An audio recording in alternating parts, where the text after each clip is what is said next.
What's up, everyone? It's J Ray, the co-host of Q Points, and one really important way that you can support our show is by subscribing to it wherever you listen to podcasts. Q Points is pretty much everywhere. One of those places where you can subscribe, and we highly encourage it, is on Apple Podcasts. If you visit qpnt.net/Apple Podcasts. You could subscribe to the show and listen to all of the episodes. And please leave us 5 stars because you know you love Q Points, and leave us a review. We really want to hear from you, and it helps to spread the word about the show. It's that simple. Thanks so much for tuning into Q Points, and thank you so much for supporting us. Have a great one.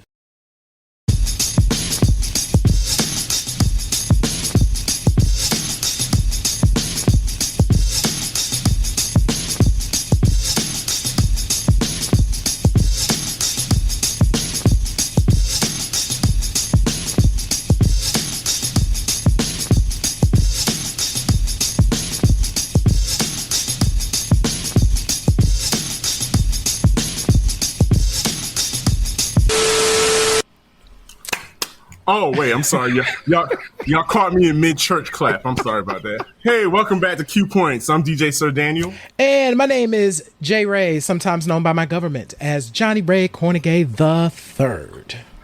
And you're joining us for another episode of Q Points, a visual podcast and your safe space for meaningful discussion about black music, bliggity black music, and the bliggity black artists that we love. Thank you so much for joining us. J-Ray, how are you? How are you doing? You know what? I am glorious, Sir Daniel. I had a really good presentation today. Let me tell y'all something. When it be going smoothly and everything just works the way it's supposed to work and them transitions is cute, I had that kind of day. How are you, Sir Daniel? Listen, I left work early today to handle some personal stuff, which was awesome because I got to not be around work for the rest of the afternoon. And I'm not going in tomorrow either, so my weekend has started early. I am looking forward to I'm doing a block party. Oh, where? When? What's happening? So, on Saturday, my sister Peppermint Gaddy and I are going to be tag teaming the turntables as we do vinyl sets at the Skylark Apartments. Okay. In Atlanta. They have a block party / open market at their at the apartment complex, and she and I will be providing the vibes for the afternoon. It's from 1 to 4. It should be really dope. The weather's supposed to be awesome this weekend, and I'm looking forward to it. I have like a bucket list of places that I want to spend. and a block party is just one of them. Just being out there, and their records. When I think block party, oh yeah, that I think of, and best believe they're in my sets. Okay, I cannot wait. Please, I'll be watching social media. So it's So is it open to the public? It is absolutely open to the public. Yes. Okay. Oh, Carlton mentioned, dang it, I have to work. So sorry about that, but I'm gonna definitely be supporting you from afar. You know, I would be there if I was in town. Yes. So that should be dope. It should be dope. I'm looking forward to it. So another thing that I'm looking forward to is this coming Monday. Mm-hmm. ABC is doing a special on the real women of hip hop, and it's got all my girls in there. Like everybody, the people that I'm looking at the promo, and I'm like, oh, okay, there she is. Good. And there they are. Okay, good. Because it's high time. Yes. And I love the fact that they've reached out to just about everybody that should be a part of that conversation. And in honor of that, what we doing? We got something really cool coming up, but I don't even want to say nothing about it yet. but we have something special for our Q Points insiders. Yes. So what you need to do is you need to head on over to qpoints.com. I know I already eased that into the chat, but head on over to qpoints.com. I actually put the link to become a Q Points insider in the Facebook, and I'm going to put it in the YouTube chat. Become a Q Points insider because it's all about exclusive content that only our insiders can get, and you can get it right on our website because we got you like that. Absolutely. So we are here at this point in the show. So J. Ray, the way the show came about, I was accosted. I was hunted down by one of our friends and coworkers, and they cornered me and was like, listen, I need you and J. Ray to get on the case because I need to know what's going on with Rosie Gaines. And I was like, you know what? It's so funny. We are talking about, I told him it's so funny that you mentioned her because we are talking about careers that kind of stalled. Right. That were on an upward trajectory. Yep. And like had everything going for them, but stalled, kind of flatline. And when he brought her up, I was like, you know what? Rosie Gaines had it going on. She was affiliated with Prince. Yep. She, to this day, Diamonds and Pearls is like both Prince and her voices ring throughout that song. That song solidifies her in like the cultural fabric of music. So I was like, yeah, we do need to kind of touch on Rosie Gaines, and things haven't, no pun intended, things haven't always been rosy for her in the past few years. Right. And you know what else is interesting as we jump into this? I didn't even mention this in our pre-talk before the show.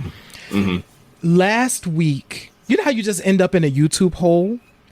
I ended up in a YouTube hole and landed on a video talking about what happened to Tara Kemp. Another one. Yes. I play the video. Tara Kemp, white Just R&B artist, Just Want to Hold You Tight, hot joint, like 1990. Here's what's funny. There's a Rosie Gaines connection. Tara Kemp was basically discovered by Rosie Gaines. Tara Kemp was singing backup in a band that Rosie Gaines was fronting.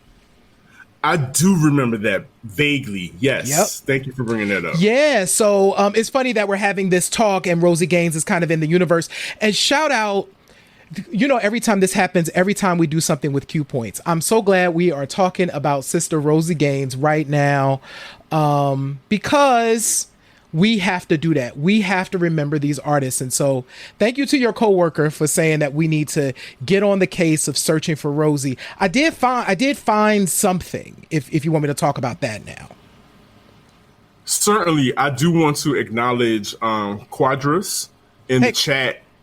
He's mentioned that if we wanted to know if we knew that Ro James is Rosie Gaines' nephew. I did not know that. That's why we love you guys, because look, we're here. Yep. We're here. We're all audiophiles. We're music nerds. We love all this kind of stuff. And that's what we're all about. Share that information. I did not know that. Thank you, Quadras. Thank you so much for that. And so when Sir Daniel was like, we need to get on the case of Rosie Gaines. Rosie Gaines hasn't been really public in many years. Yeah. She's been quite ill. In fact, and Carlton mentioned this in the chat, that, you know, the MPG crew put together a GoFundMe. This was back in 2000. We first learned of her being ill in 2014 and 2015. It had gotten really bad. By 2018, actually, and I'm going to put the link in the chat for this over on YouTube and over on Facebook. Her daughter, along with some of the other New Power Generation fam, put together a fundraiser called Love for Rosie. This is a link to a podcast that Rosie Gaines' daughter, Toya Gaines, who's also a singer. I want to put Toya Gaines' Instagram in the chat as well. But Toya gives a little bit of insight of what her mom had been dealing with over the last several years and was really bigging up, one, holding space for, we have to go back to a show that we did when we talked about diabetes and health. Yeah.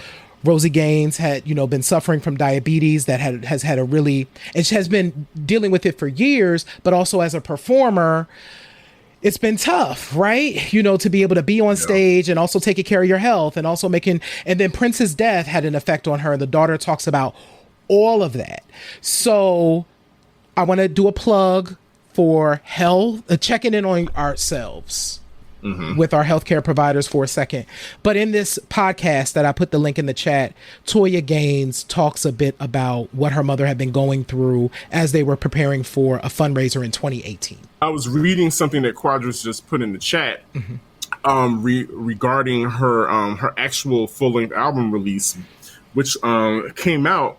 And I think it's important to mention that, yes, these artists can sing, but when it comes to the public's response to their debut work, it doesn't always translate. And, you know, Rosie Gaines has that voice. It's not just R&B, it's rock. It's all those different things. And I'm pretty certain the audience, like Quadras is saying, the audience didn't really take to that album the way people thought they were. And that usually has an effect on the way people's careers, the trajectory of their career takes off after that.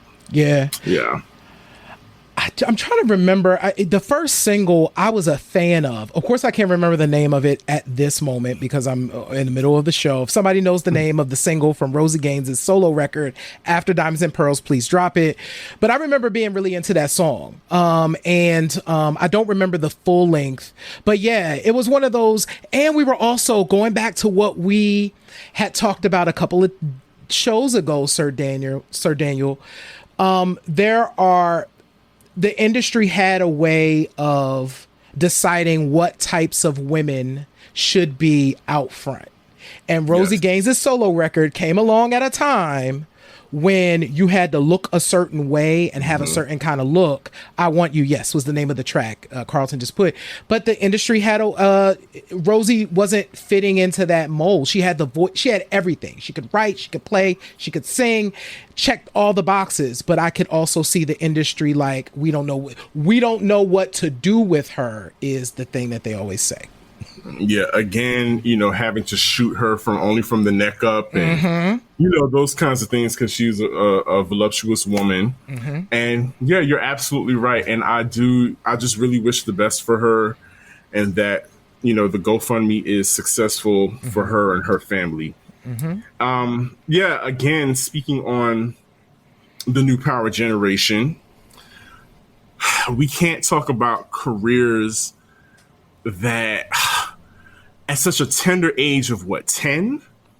Yeah, he was young. He might have been a little old, but he's young.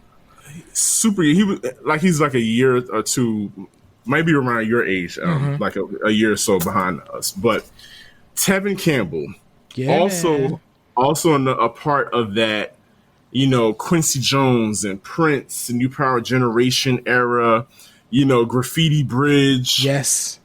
One of my favorite records from the Boys in the Hood soundtrack is Just Ask Me To. Tevin Campbell was that dude at such a young age.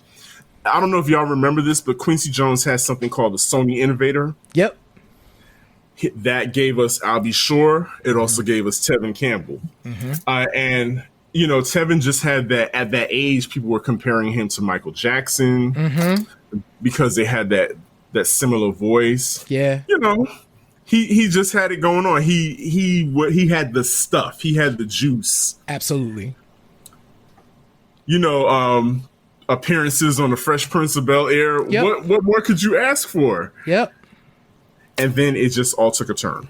Literally 1996. Let's just talk about it. 1996. The Back to the World album was hot. I love that song. The Back to the World album was hot. But the box braids were not. There is, and you know what? Okay, so Michael Gibson, who some of you may know, I'm going to put a link to L. Michael Gibson's article in the chat right now on YouTube and Facebook. Michael Gibson wrote a piece called The Curious Case of Tevin Campbell, which really tracked Tevin's story, and this is on the, let me do a plug for The Reckoning. I am creative director for a online publication called The Reckoning, which is published by CNP, or the Counter Narrative Project. Please make sure that you subscribe to our newsletter. We got something real hot coming on Tuesday too, so get on that newsletter, The Reckoning. So anyway, back to the world, 1996. There is a way that when people are children, particularly boys, where it's okay to show up in a particular way, but as you age, then you get slapped on the hand. You can't be this. And that 1996, that image of Tevin Campbell in 1996, that folks, the public decided that they needed to smack Tevin Campbell on the hand, and that went crazy. That it started to get wonky after that. That was a crazy time. Yeah, there, as always with all male performers, if you don't fit a certain bill, if you don't give off a certain energy, people start questioning. Rumors start swirling around.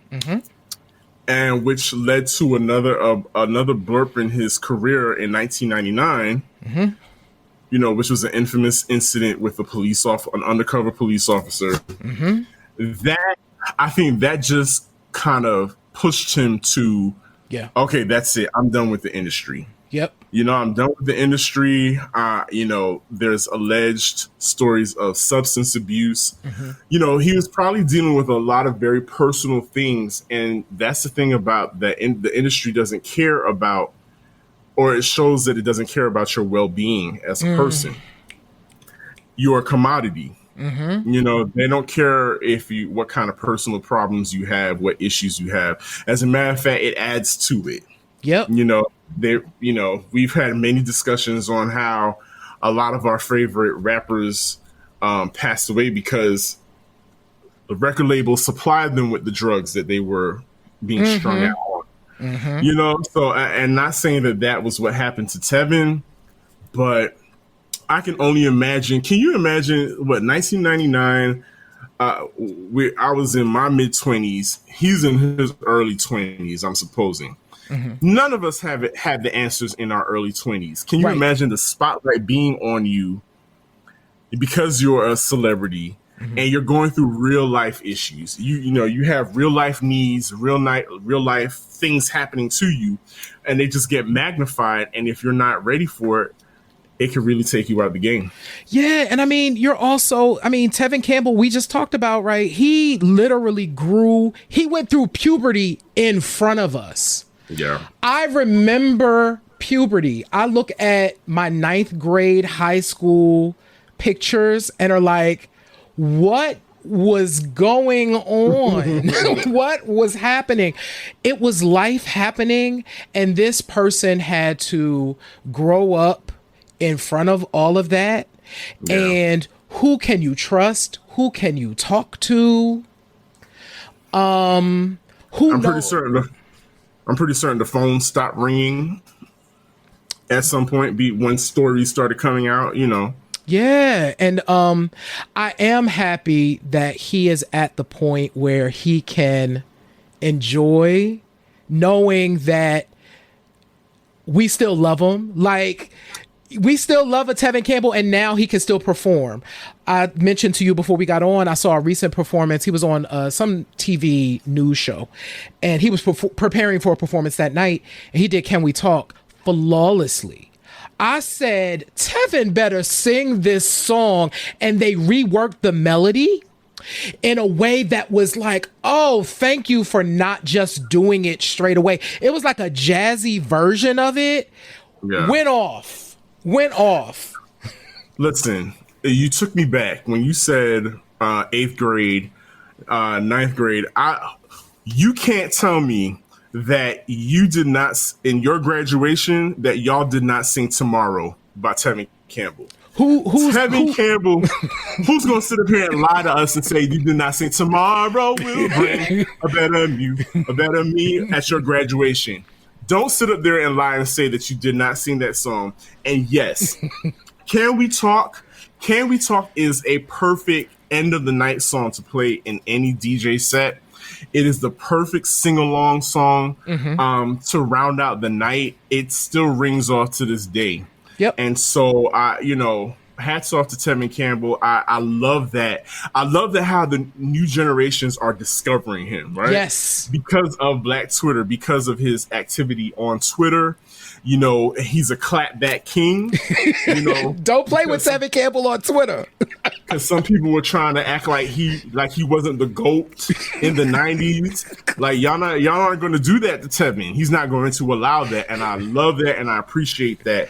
And so yeah, more Tevin Campbell. We need to see more Tevin Campbell in the nearby future.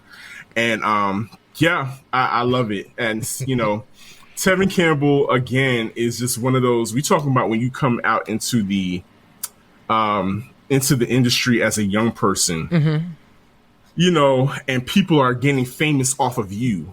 Yeah. I think about Foxy Brown. Oh man. Fox Boogie. We've had this conversation, you and I, about how dirty, I'm going to say how dirty Foxy Brown has been done in the industry. Granted, Inga has done some things. Inga has done some things that weren't cute. She's gotten herself involved in some things, some instances that weren't cute. But I just think about how at 14, 15, you know, homegirl is spitting like a dude. Yeah. You know, her voice is, when she appeared on LL Cool J, the remix for I Shot Ya. Who Shot Ya? And people thought she was a young boy. They thought they thought she was like Big L or somebody, a young kid on it, and then it was like, nah. In the video, she came out in the mid-drift. With the hand gestures and she was the hand gestures, grabbing her tetas, and she said, you know, and she's like, yo, I'm a little brown skin thing here, and rapping, and that began our love affair with Foxy Brown. And again, other people in the industry tagged onto that, and their careers blew up. They are almost, one of them is almost a billionaire now. You know what I mean? Almost, but yeah, go ahead. Yeah, you know what I mean? And I did say it was I Shot Ya, and I was thinking of Biggie and Who Shot Ya. Yeah, man. People, and Sir Daniel, you actually schooled me to this because I hadn't really thought about it in this way. But you were like, look at how Foxy, look at the dudes and how they were moving with when Foxy was moving with them, and then what happened after. And I was like, you are absolutely right. You know what I'm saying? Like, Foxy was the one that you could Carlton just put in the joint, that Touch Me Tease Me joint. Like, you could put Foxy on a track and that was gonna be it. Like, all right, Fox is on this track. Yeah, a series of features that really took other people's records to new heights. And just the fever behind her, the lust behind her debut album, you know, had people sitting on the edge like, she can't, you know, here's this young girl, 15, 16 years old, boasting with all this sexuality and flaunting it. And the music was hitting too. It was like, it wasn't like she didn't have the rhymes to back it up and the delivery to back it up. She did come out at the same time. Oh, we can't not talk about this, her coming out at the same time as Lil' Kim. And how their careers have shared the same. They ran parallel for a minute, but of course the industry divided them. And listen, did you hear that somebody leaked a clip?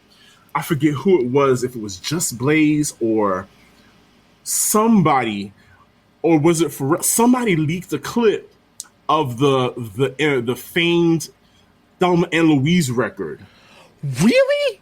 The legendary Thelma and Louise record that Foxy and Kim was supposed to work on. I have to look it up. Somebody leaked that. Wow. A clip of it. And of course, and it just made you think of, damn, what could have been? What could have been? Can we hold space for something too as we have this conversation, because you mentioned it? Foxy was really young, y'all. Very Foxy young. was a teenage girl. We're talking 16, 17 years old, rapping these highly sexual lyrics, wearing these hypersexual clothing. Like, these are things, of course, I didn't think of at the time, because, you know, I was also I'm 19 years old, you know what I'm saying? So I'm not thinking at that point. But now that I'm older, I'm like, this was a baby, and she needed to be taken care of. And I do wonder if the trajectory of her career went the way it went because she didn't have people around her that were looking after her at a time when she needed to be looked after. I don't know the answer to that, but it just makes me think that was a crazy thing. I'm like, she's like young. That was a crazy era. Hey, what's up, Shaniqua? Okay, so Shaniqua, I am so glad you are here, Shaniqua. Shaniqua and I used to work at HMV together, and Shaniqua, stay tuned because I'm going to share a story that I know you're going to remember at some point. But that song, the Thelma and Louise record, was leaked on Fat Joe's Live, and it was Ringo Rashad Smith, who was part of Bad Boy. The Bad Boy Camp, had that record. Can you imagine sitting on that record for almost 30 years and never saying anything about it? I would have printed up so many CDs. I would have been outside the club saying, look, I got that unreleased Foxy Brown and Lil' Kim. Ringo, if you could just, Q Boys just want to hear it. We just want to hear it. I love some new.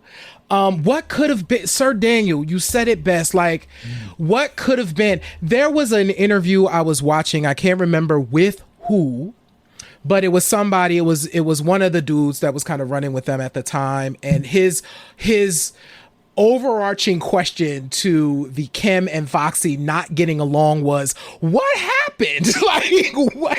Y'all were fine.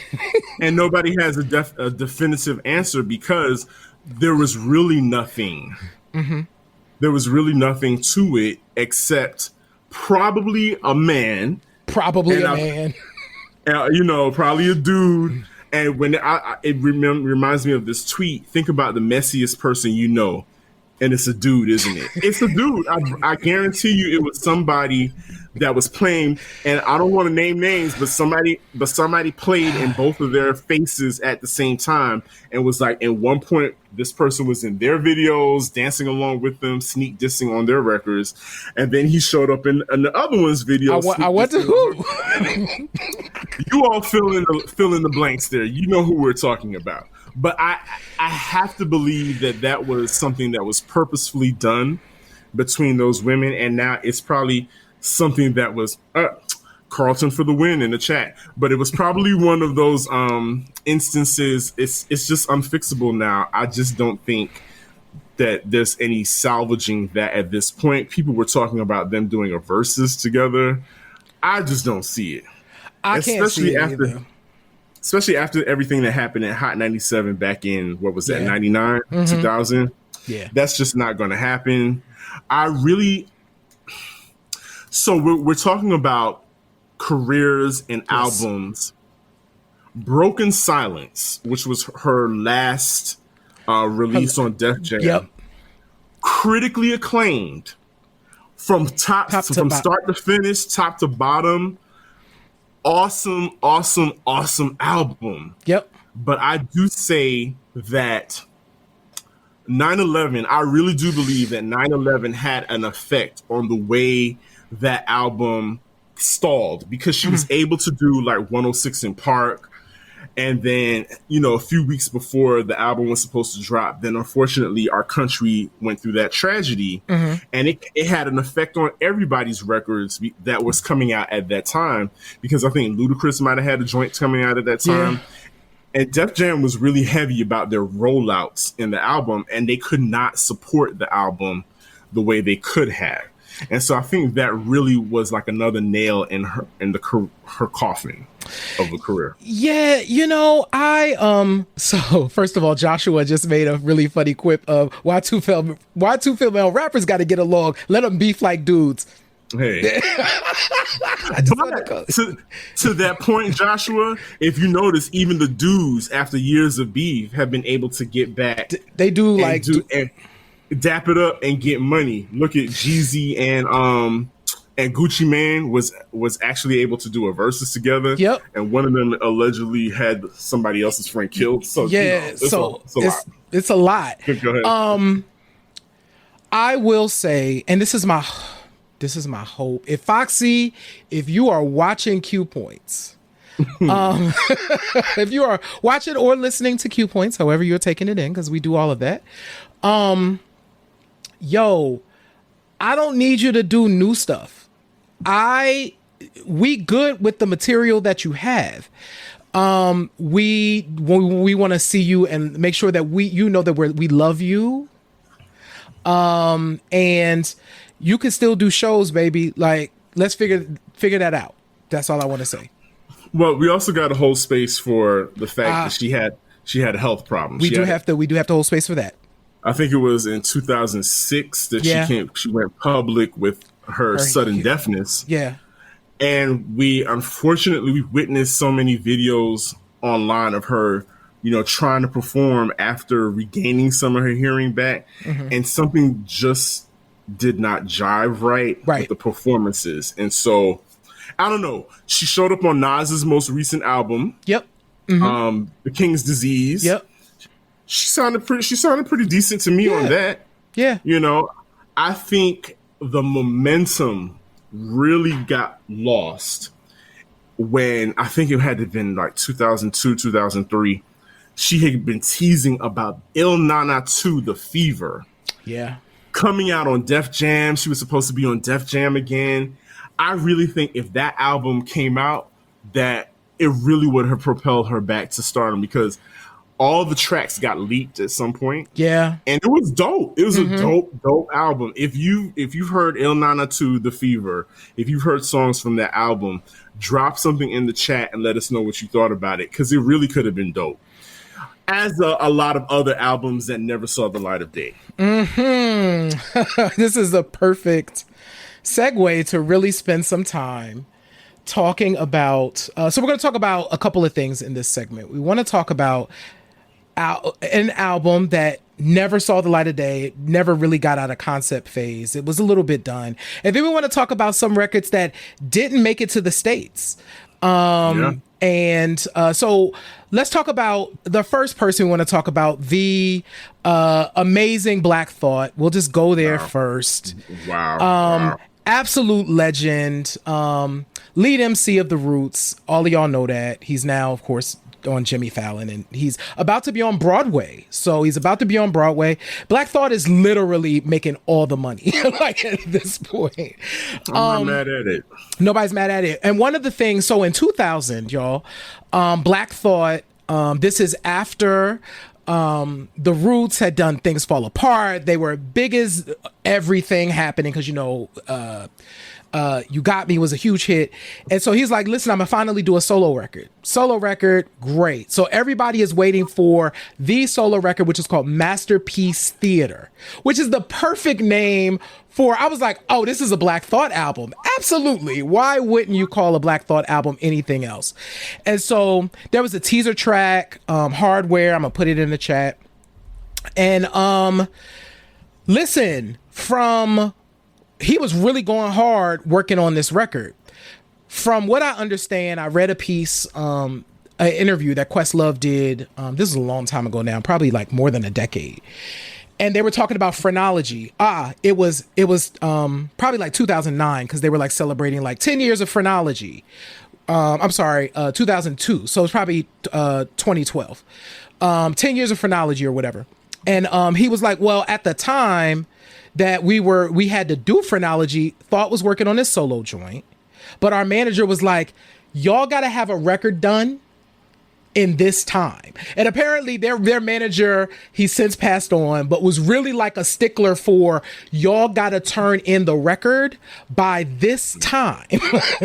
And I think it kind of derailed some of the things that Black Thought was working on with his album. And in fact, so what ended up happening with Masterpiece Theater is there was never a Masterpiece Theater. We didn't get Black Thought solo stuff until 2018. But what they ended up doing was taking some of the tracks in from that era, and it morphed into Phrenology, what ended up becoming the Roots 2002 release Phrenology. But an album that started in concept was promoted because, you know, back then you got in a magazine and said, my record is coming out. The most infamous drop of a record that never happened, Queens Represent by the album When I Drop It. That was Large Professor on a Tribe Called Quest Midnight Marauders album, and the LP never came out. That's you know wild. What I'm saying? So Masterpiece Theater was a record that I dreamed about for years. We, of course, never got it, which was fine. But we did get Phrenology, and now we get Black Thought Broadway, which is amazing. So it worked out for Black Thought. and you get them 5 nights a week on Jimmy Fallon, too. Right. So, I mean, what more could you want? Right. I think another album that comes to mind that was really sought after, but for whatever reason, the labels, it's a lot of the labels have this issue. Amerie, her third album, Because I Love It. Yes. Never had like an official domestic release. Mm-mm. And to this day. And it's one of those albums like, okay, I can kind of, when I listen to it, I can kind of hear why, because I know labels, if they don't hear a single, if they don't hear something that will automatically take over radio, like a One Thing did, or Why Don't We Fall in Love, they automatically turn their backs on the project and put it on the shelf and never even look at it again. And Amerie, was starting to explore and explore with different sounds and whatnot. I liked it personally. There's a lot of dope gems on that album. Yeah, Hate to Love It goes to me. I can also see how at that time, so Rich Harrison had been killing it for years by then, and it wasn't as strong as I didn't consider it as strong as her previous record. I didn't necessarily get why they just decided to not do it in the States at all. Because I thought Hate to Love You was great. And I can't remember there was another song, Take Control of Me. That one. That's What You Are. And Crush, the one that sounds like there's 2 of them that were actually my favorite. Like 3 songs on there that really resonated with me. But yeah, like you mentioned, like her relationship with Rich Harrison was kind of on the outs at that time too, and so that changed the producer, changing your sound. Unfortunately, radio programs people, videos program people to expect certain things, and if they don't get it, the public doesn't get it, then they turn their backs on it. Oh man, yep. One of those records that you had to import it to get it. I have my brother has it, but there's a copy around in the Cornegay clan somewhere. There is always a copy. So it's Some Like It, Crush, and That's What You Are. Those are my 3 favorites on that album. I'm going to pull the track list because Hate to Love You, I already said I Hate to Love You. Like that opening track, that joint right there, y'all just dropped. Listen, I wish we could play it and not get X'd out from Facebook. Oh, we'll get flagged immediately. Immediately. Yeah. Yeah, but okay. So if we're going to talk about albums that never saw the light of the day stateside, Woo! We cannot not talk about Kelis's sophomore release. Woo! Wanderland. We cannot talk about that. I get so geeked thinking about this album because Shaniqua and I were working at HMV Record Store at Lenox Mall during this time period, and we all our mouths were just salivating waiting for the album. So back in the day, Super Tuesday was the day that all albums were being released, and we had written on the board in big bold records, in big bold letters, Wanderland release September 2001. That didn't happen. That was like, okay, it got pushed back. We raised the date. Things get pushed back. It's fine. Things get pushed back. We changed the date, and it's like every week we're changing the date, and then finally the local reps of Virgin Records was just like, yeah, it's not coming out here. Not stateside. We literally had to order that CD because HMV is an international store. We had distributors across the pond, and if people came in asking for it, they had to order it and import it. Me, yes, and I guarantee. How much was that album? It was about $30 when you got it. Easy, $35-$40. Like, in fact, New York City's HMV used to carry an import section that was sick. New York Times Square's HMV's import section was sick. But yeah, that was an expensive joint. It was over $30 to get $30.90. Thank you, Shaniqua. Listen, when you work in retail, you knew how much the album cost with tax automatically. It was like beep 1604, beep 1604. Yeah, record store life. But yeah, that album. Okay, favorite joint off of Wanderland. J-Ray, go. Ooh, you made my body go, yeah, yeah. Ooh, track 2, yes. What is that called? Oh, shoot. You make me come. It doesn't have a name that's related to anything that she's singing. I'm gonna pull it. Track this. It's the third official track because she has like an intro. Okay. Somebody tell me what track number 3 on Wanderland is because I can't remember. But that record. Okay, what's your favorite, Sir Daniel? Oh, hands down, real easy. Flashback. Daddy. Yes, that's it, Carlton. Daddy is dope. Flashback. Yeah. Daddy had the sickest, the slowest beat. Like it was gangster. She was totally rapping on it. And malicious from the Clips. Now he's no Malice. Now he's no Malice. That album introduced us to the Clips. It introduced us to NERD. It introduced us to who else? Roscoe Goldchain. Yep. All of those rappers. That album, Nas was on the remix to Popular Thug.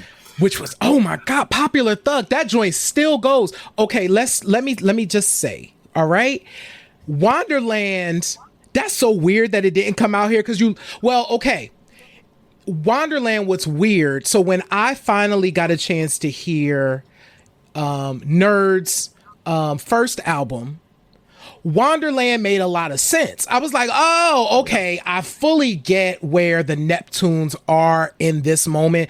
Wanderland and the first Nerd record are kind of like, they should be paired together in a lot of ways.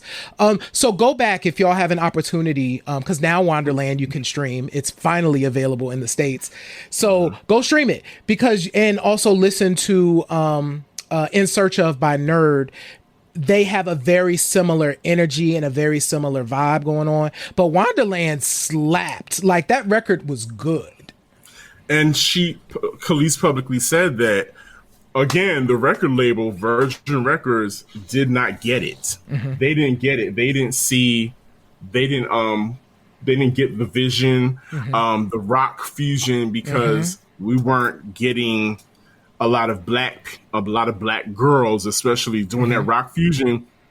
But just a few years later down the line, you got a lot of girls doing that rock fusion with the wild hair, and Kelis did that first. She did that first. Yep. She did that first, and I still stand by that. Kelis Kelis did a lot of things that a lot of girls, a lot of people, period, not just black women, a lot of artists, period, are getting a lot of plug and a lot of props for doing that she was doing back in the late 90s. Yep.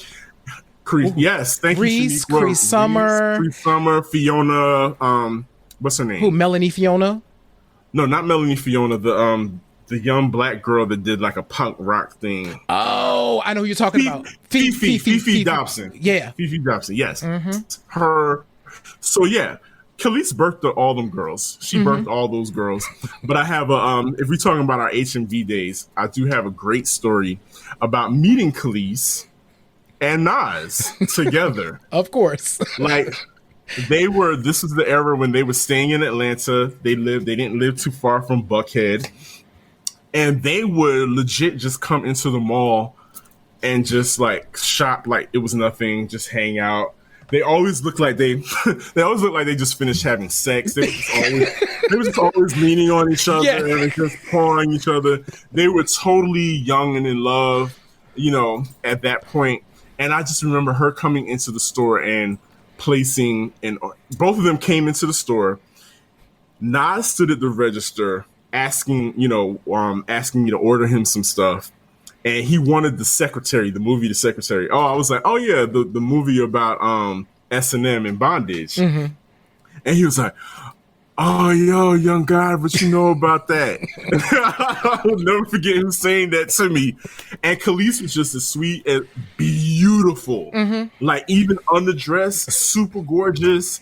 I mean, they just, Shaniqua, they would come to Lenox Mall all the time. That was just such a wonderful, wonderful time to be adjacent to the music industry and having, people like that in the zeitgeist and working and coming to the store. And, Nas and Kelis, yes, thank you, Joshua. They had their own reality show, but that never aired. That's because crazy. They were all over. That's crazy. Like, it was too boring. Like, I can't imagine. Maybe they were just kind of normal with it. It was like, we just regular in love. Like, well, then we learned about all the stuff that later, as Kelis was like, well, it wasn't all that. It wasn't all that gravy. It wasn't all that good. It wasn't all that tasty. Get it? I need a thing. Thank you. I'll be here all week. But all this talk about Kelis leads up to my earworm of the week. Y'all ready for this? My earworm of the week is Kelis's Midnight Snacks. It came out last week at midnight. I love it. I think it's dope. Kelis is so happy in the place that she's in her life right now. She's got the whole bountiful brand that she's worked on, a lifestyle brand. She's a whole chef. She's a farmer, has her own farm.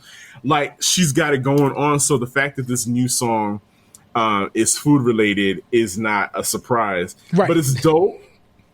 But the reason why it's an earworm, okay, if y'all have heard Midnight Snacks, tell me you're not having some confusion in with the chorus.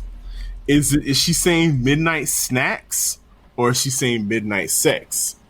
It's the whole gold dress versus blue dress thing. Because if you ask different people, they're saying, oh yeah, she's saying midnight sex. Have you heard? What did you think, Jerry? No, well, okay, because I read, it was funny. When I heard it, I heard midnight. I knew he was going to talk about midnight snacks. And so when I heard it, I was like, midnight snacks. I got to go back and listen and see if that's what I really heard. It's very much probably given Erotic City because, Prince sang one thing, but Sheila E. sang something different because she was like, I'm not singing what you singing. So I need to see what Kelis is saying. But I'm not sure. I heard midnight snacks. What did y'all? Shaniqua said midnight snatch. Which, why not? But yeah, it's the whole gold dress. Is the dress gold or is it blue? It depends on who's hearing it, who's listening to it at the time. But I really like the song. It's pretty dope. I'm glad to see her back. I can't wait to hear if it's going to be a full album after that. Who knows? But I really definitely like it. No, I agree with you. Can we talk about the money that Google had to slide her though to do that opening? Listen to the opening of that song. She's talking to Google, y'all, and I'm like, oh, that didn't come cheap. That wasn't cheap. Like Google wanted her to say that with that Kelis Galaxy. Kelis is like, I'm a whole brand here. Let's work this out, Google. You want to be part of the Bouncy and Full brand? Let's talk. And I'm happy for it because, like I said, Kelis is one of those artists where she kind of walked away from it too. Yeah, she did. You know, after her marriage her public marriage went bad, the divorce.